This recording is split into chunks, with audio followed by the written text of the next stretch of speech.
Hi, this is Chris Young, and welcome to a special episode of Contemplating a Life, the Oscar edition. When I started this podcast, I said I would cover various topics, including entertainment. I'm a huge movie fan, and I'm very much addicted to television. This is very much in line with the overall theme of the podcast. The silver screen not only reflects the image from the projector, it's also a mirror that we hold up to ourselves as we reflect on the human condition, human emotions, and issues that shape our lives. Entertainment media is another way of contemplating a life. Today I'm going to begin a 3-part series where I give you my thoughts on all 10 of the films nominated for Best Picture Oscar, which will be presented Sunday, March 12th, and shown on ABC TV. I'll also throw in comments about any acting or other awards for these films. I'll probably not get into any nominations for films that are not among these 10 Best Picture candidates. I'll also mention Golden Globe nominations and winners, which were already presented on January 10th and can be replayed on Peacock TV.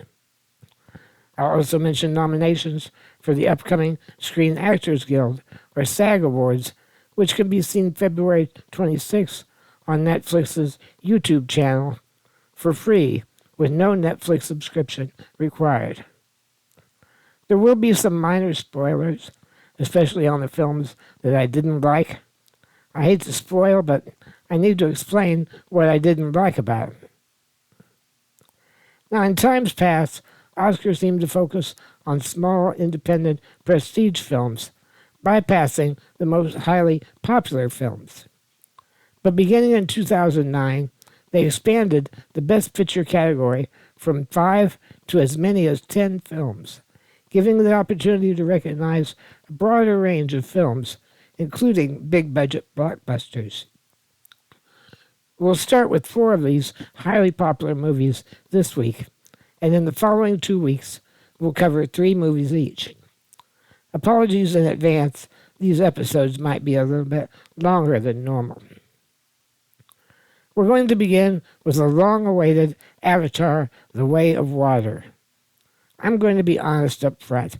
I'm not going to be very objective about this film. I'm a huge fan of CGI effects. Years ago, I co-authored a book about computer graphics. And ever since I got one of those little Viewmaster 3D devices for Christmas when I was about 7 or 8 years old, I've been addicted to 3D.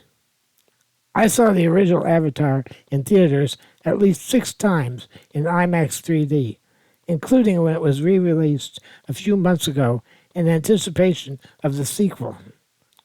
I've also seen the original several times on Blu-ray, including 3D Blu-ray on my 3D TV.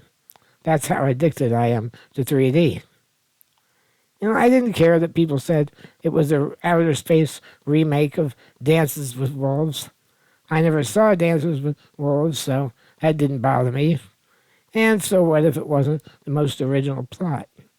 James Cameron's always been known for ripping off other people's work. The original Avatar was clearly the most visually stunning film of my lifetime. Like most fans, I anxiously awaited for 13 years to revisit that alien moon, Pandora. In one sentence, it was worth the wait. Once again, we become totally immersed in this alien world. Even someone like me, who deeply appreciates the technical achievement, found himself forgetting that these were CGI characters. It seemed completely real. Initially, I was worried that the reviews I read of Avatar 2 talked about how spectacularly beautiful it was, but they didn't say much about the characters or the story. I was pleasantly surprised that from a storytelling point of view, I felt this also exceeded the original. In this film, set 16 years after the original, we confirm that Marine Jake Sully has successfully left behind his human body and full-time occupies the body of a native Na'vi without the need for technological assistance. He's now the chief of the Omatikea tribe. He's married to Natiri, and they now have 4 children. Jamie Flatters plays Netium, their son aged 16. Britton Dalton plays their 14-year-old son, Loke, who struggles to compete for his father's approval in the shadow of his more accomplished older brother. Their youngest child, an 8-year-old daughter named Takiri, is played by Trinity Jolie Bliss. She brings an infectious childhood enthusiasm to the story that had been absent previously. Her CGI image is also quite adorable, as are the renderings of various Na'vi infants we see in the film. The Sullys also have a 14-year-old adopted Na'vi daughter named Kiri, who is the offspring of the avatar body of Dr. Grace Augustine, Sigourney Weaver's character from the original film. Even though Dr. Grace's human body dies at the end of the original movie, apparently her avatar body was pregnant. It's a mystery who the father is. Teenager Kiri is also played by Sigourney Weaver through the magic of performance capture and CGI. The Sully family is also accompanied by a teenage boy called Spider, played by Jack Champion, a human child who was abandoned when humans were exiled from Pandora. Their idyllic family life is interrupted when the humans return. Among the humans returning is their old nemesis, the vicious, hard-nosed Marine Colonel Miles Quaritch, who died in the first film. His consciousness and memories were downloaded into a backup prior to his death and then uploaded into an avatar Na'vi body. Many of his squad of badass Marines who were also killed are similarly resurrected as Na'vi.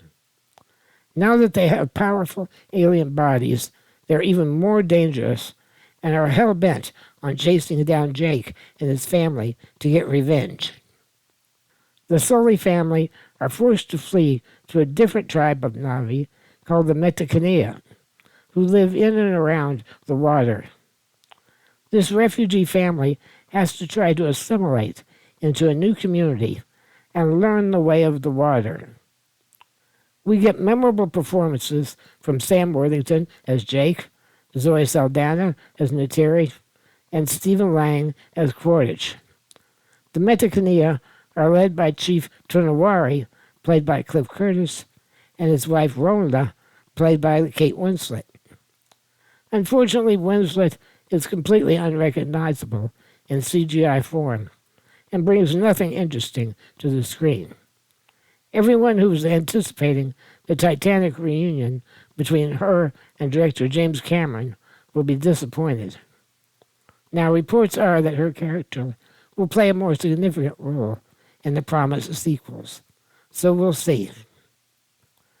The film must be seen in 3D to be fully appreciated, and IMAX 3D is very much worth the premium price. Don't wait for this to come to Blu-ray or streaming. It needs to be seen in the biggest theater you can find with full digital surround sound.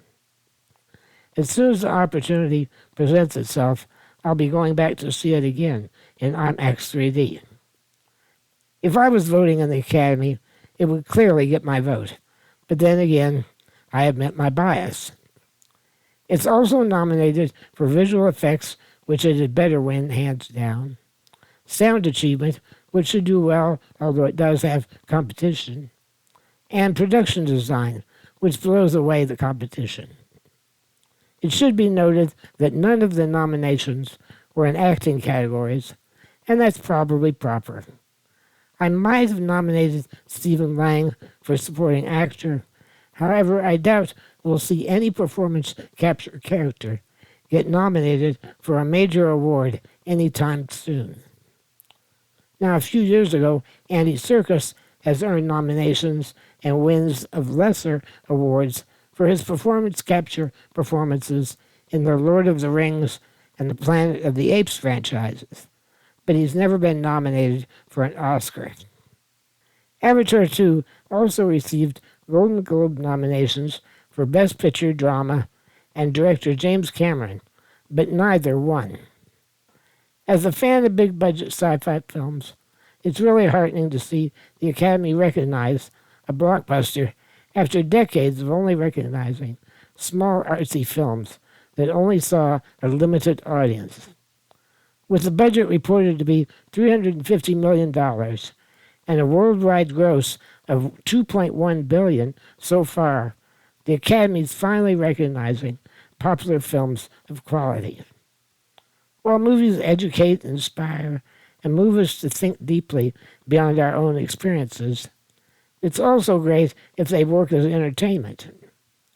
Films like Avatar 2 and Top Gun 2 give us those popcorn-chewing action sequences while telling compelling stories with memorable characters, and they deserve recognition as well. While we're discussing long-awaited sequels with big budgets and massive box office numbers, we should turn to Top Gun Maverick. It's been 36 years since we took to the skies with Tom Cruise as Captain Pete Maverick Mitchell. With an estimated budget of $170 million and a worldwide gross of over $1.4 billion, the Academy is again demonstrating it's no longer afraid to nominate action blockbusters. When we last left Maverick, he was planning to become an instructor at Top Gun. However, we learned that only lasted 2 months. At the start of the film, he's a test pilot of a Mark 10 rated hypersonic aircraft. Naturally, he pushes it to Mach 10.2 and destroys the aircraft. He's then tapped to train a group of elite Top Gun graduates for a special mission to destroy a rogue nation's uranium enrichment plant before it goes online. Among the candidates for this extremely dangerous mission is Lieutenant Bradley Rooster Bradshaw, played by Miles Teller. Rooster is the son of Maverick's former partner, Goose, who was killed in an accident in the first film. Rooster doesn't so much blame Maverick for the death of his father as for the way that Maverick has thwarted his career as he's tried to follow in his father's footsteps. Jennifer Conway plays bar owner Penny Benjamin, who serves as the new love interest in the story. While there is a minor amount of chemistry between her and Cruise, it's nowhere near the level of passion we saw between him and Kelly McGillis in the original film.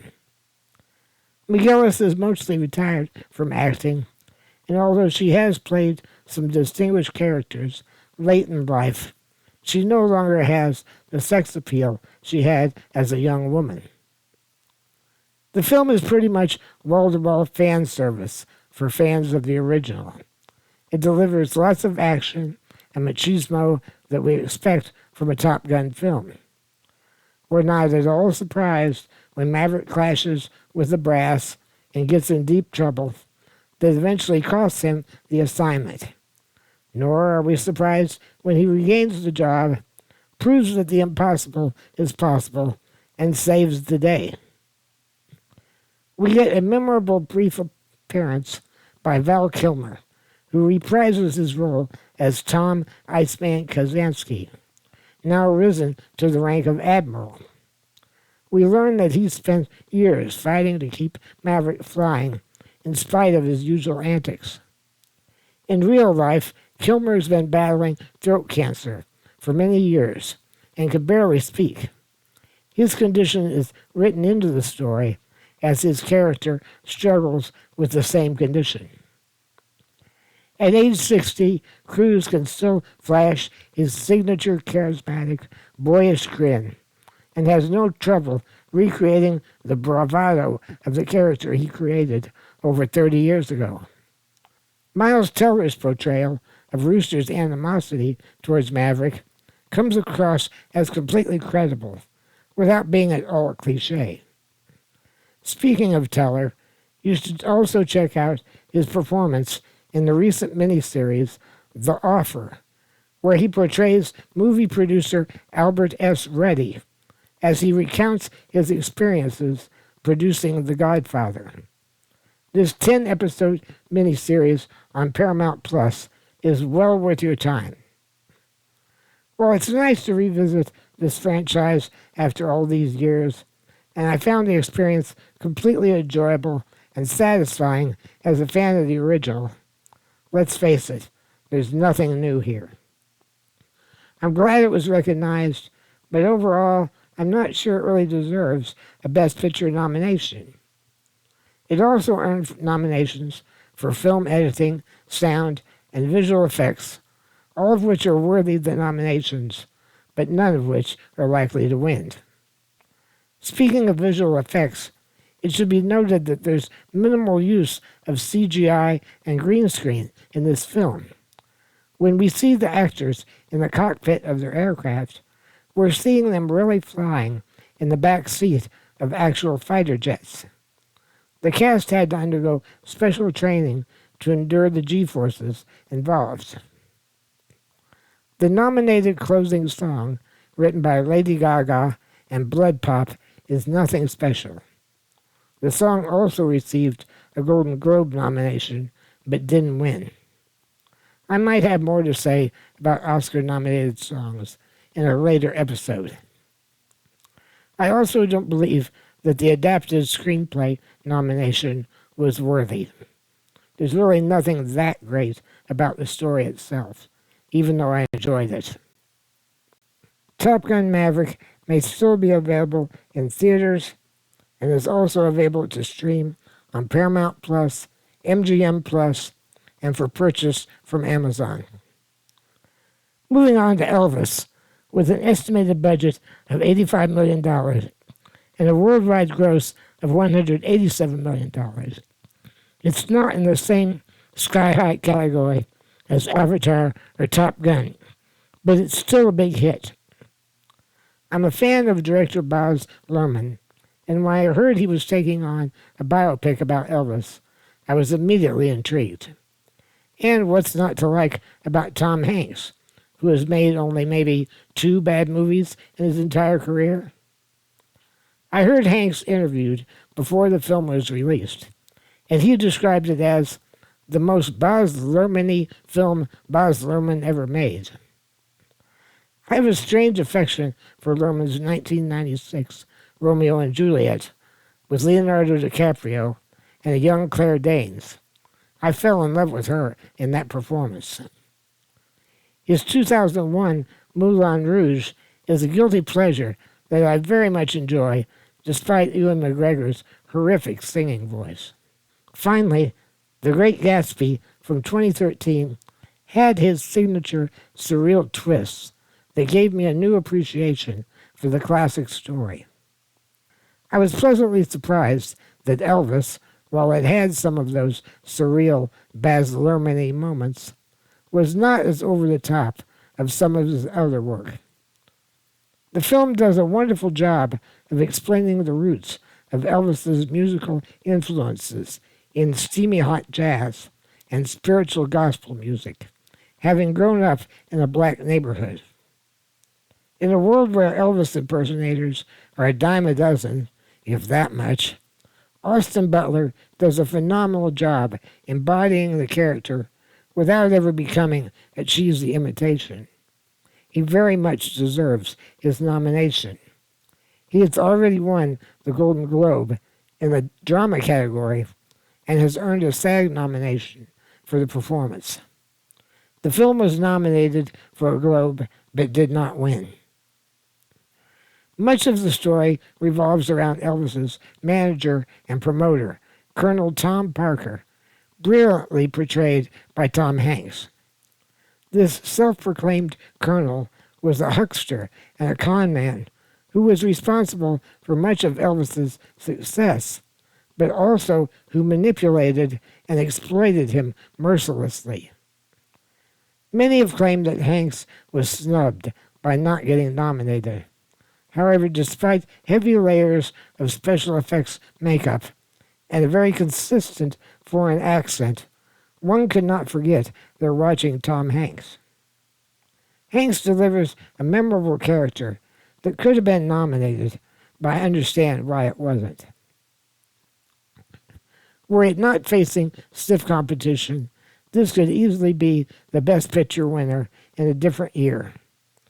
With a total of 8 nominations, including cinematography, costume, film editing, makeup and hair, production design, sound, it could come away with multiple trophies deservedly.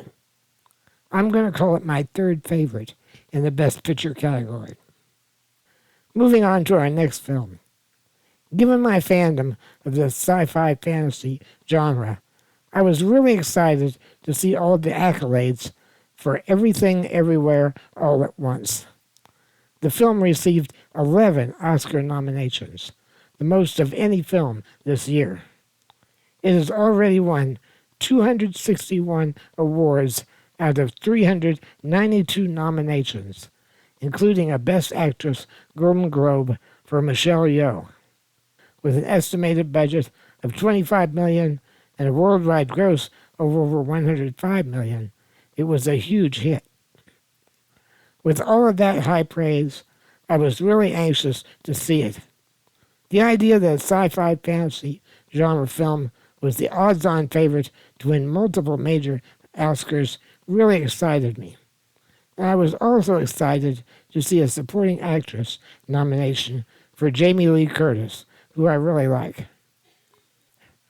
Although I've seen Michelle Yeoh in a number of films dating back to 2000's Crouching Tiger, Hidden Dragon, I didn't really become a fan until she appeared in the Paramount Plus series Star Trek Discovery, where she played 2 different versions of the same character from different parallel universes. In Everything Everywhere All at Once, she dives headlong into the multiverse, playing multiple versions of the same character. When I was finally able to see the film, I could not have been more disappointed. While I appreciate it's intended to be a kind of a slapstick comedy farce, I found it to be so ridiculous, so difficult to follow, and so pointless that I nearly gave up on watching it multiple times. While Jamie Lee Curtis plays a mildly entertaining and somewhat memorable, quirky character, my initial reaction to her performance was that it was nowhere near as memorable as some of her other roles, such as her Golden Globe-winning performance in True Lies, or her nominated performances in the Halloween franchise, as well as A Fish Called Wanda. I wonder if the nomination was simply recognizing her body of work, and or she just got swept up in the mania over the film. She's also nominated for a Golden Globe. While Michelle Yeoh's handling of this mixed-up, messy story is memorable and deserves the nomination, I never could get into the spirit of this film. She plays Evelyn Wang, the owner of a laundromat that's deep in trouble with the IRS. Jamie Lee Curtis is the IRS agent auditing her.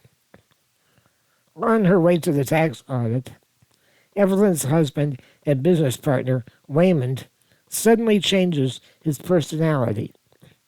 We eventually discover that he's being possessed by an alternate version of himself from the parallel Alpha universe. He reveals that an evil force is trying to destroy his universe and all parallel universes. He's convinced that Evelyn is the key to saving the multiverse. Waymond is played by Ke-Huy Quan, who you may recall from his childhood appearances as Short Round in Indiana Jones and the Temple of Doom, and as Data in The Goonies. His performance is memorable and definitely worth the nomination. Evelyn quickly begins to learn the method of jumping between parallel universes, which allows her to pick up skills from different versions of herself, in a way not unlike how characters in The Matrix are able to download new skills into their brain. As we jump between parallel universes, we get to see multiple versions of her character that are more successful and apparently happier than the milquetoast, mundane existence she's currently living. We learn that in this universe, her marriage is in trouble, and we see how different choices she might have made lead to vastly different outcomes for the couple, either together or apart.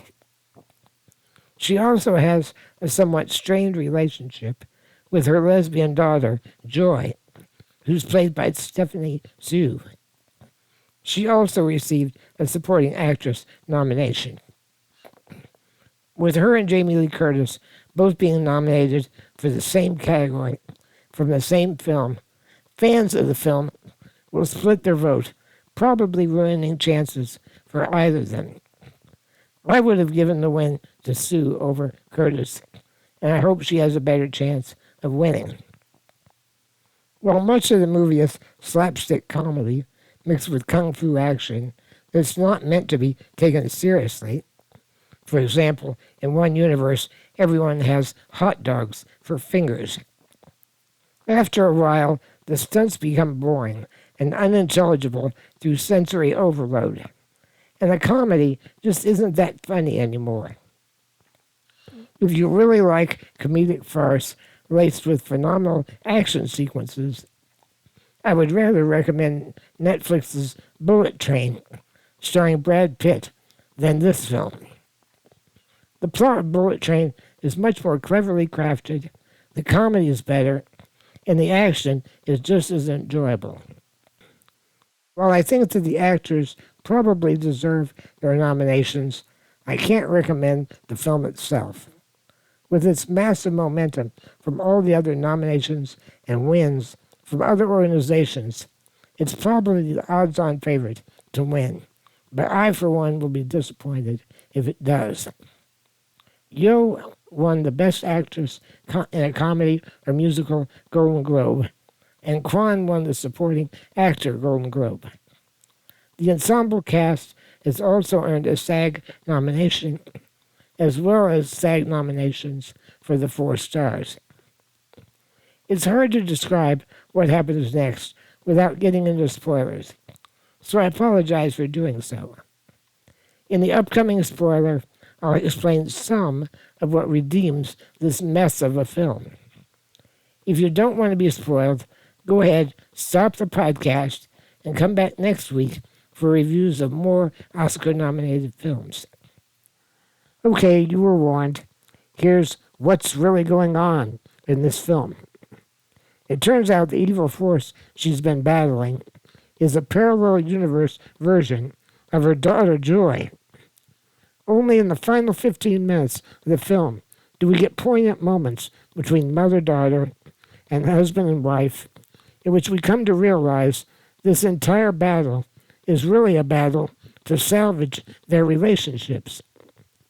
It seems to me like we went through an awful lot of crap just to get 15 minutes worth of quality acting, storytelling, and memorable moments. At the beginning of the film, we really don't feel that the mother-daughter relationship was all that broken. In the alternate universe, Joy turns evil because she's disillusioned with her own life. Yet we don't see that same level of disillusionment in the Joy character from our universe. Only in the final scene, when Evelyn asks her about her dissatisfaction with her life, do we sense that dissatisfaction. It's almost like Joy didn't realize how miserable she was until her mother pointed it out to her at that moment. So the climax in which that relationship is finally healed doesn't really pay off. The healing of the husband-wife relationship isn't emphasized, even though they set that up better to begin with. And we feel better about that mending than we do the mending of the mother-daughter relationship. Perhaps others saw something in the film that I didn't, or they gave more weight to that final 15 minutes of quality performances and poignant themes than I did. Perhaps the critics and the Academy voters were willing to overlook the flaws in the payout that I just described. Hey, that's just my opinion. I could be wrong. We'll see what happens on Oscar night. As always, I welcome your comments. In the next episode, we'll talk about 3 Oscar-nominated films that are more in line with what we traditionally expect from the Academy Awards. Although they contain quality performances, I had specific problems with all 3 of them. Now don't worry, in our 3rd and final episode of the series, I'll cover the final 3 Best Picture nominees, and I loved all of them. They're what quality filmmaking is all about. If you find this podcast educational, entertaining, enlightening, or even inspiring, consider sponsoring me on Patreon for just $5 a month. You'll get early access to the podcast and any other benefits I might come up with down the road. It's not that I'm desperate for money, but hey, a little extra income sure could help. Many thanks to my Patreon supporters. Your support means more to me than words can describe. If you can't provide financial support, please post links on social media so I can grow my audience. I'll see you next week as we continue contemplating a life. Until then, fly safe.